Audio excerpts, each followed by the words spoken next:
The latest leaks suggest Apple may be aiming for a more refined upgrade than a dramatic redesign with the next iPhone Pro.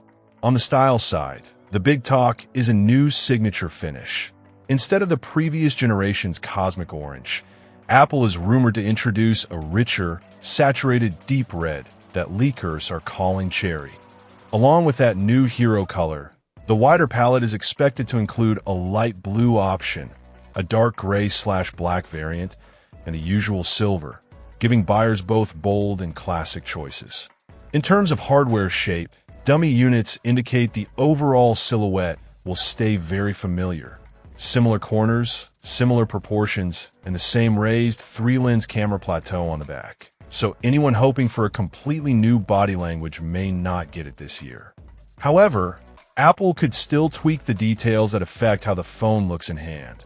One rumor points to a more frosted, more seamless finish around the MagSafe area on the rear glass/ceramic shield, potentially removing the older, two-tone vibe and making the back look cleaner and more uniform. On the display, the upgrades also sound subtle but practical. Apple may reduce the visible size of the dynamic island by shifting some Face ID components, like the flood illuminator, beneath the display, which would make the cutout feel less dominant during everyday use. Display sizes are rumored to remain the same at 6.3 inches and 6.9 inches, but the panels could move to something described as LTPO Plus, which is essentially positioned as an efficiency-focused evolution. The expectation is improved power behavior during always-on display use and smoother, more power-conscious refresh rate changes while scrolling, meaning you could get the same premium smoothness with less battery penalty over the course of a day. Internally, performance is where the headline upgrades are expected to land. The A20 Pro chip is rumored to shift to TSMC's first-generation 2-nanometer process, a move that typically signals better efficiency and thermal control compared to 3 nanometers.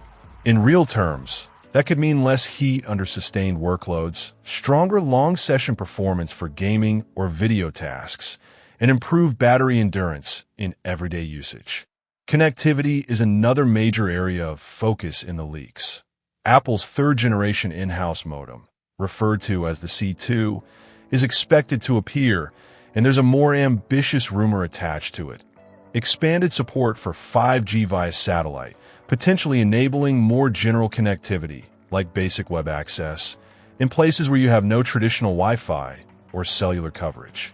Alongside the modem, a new companion connectivity chip, often labeled N2 in rumors, could handle Wi-Fi 7, Bluetooth 6, and Thread, with the goal of more stable connections and smoother handoffs, especially in congested environments like airports, stadiums, or dense urban areas. Camera changes could be the most pro-feeling part of the upgrade, depending on which rumors prove true.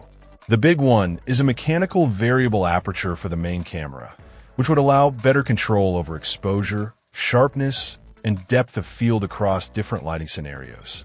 That said, some reports claim this feature might be reserved for the larger Pro Max model, keeping a clear separation between the two high-end options. There's also talk of a change to the camera control button. Instead of a more complex capacitive touch sliding system with layer haptics, Apple may simplify it down to a more straightforward pressure-sensitive physical click, which could make it feel less fussy and more dependable when you're trying to capture a shot quickly.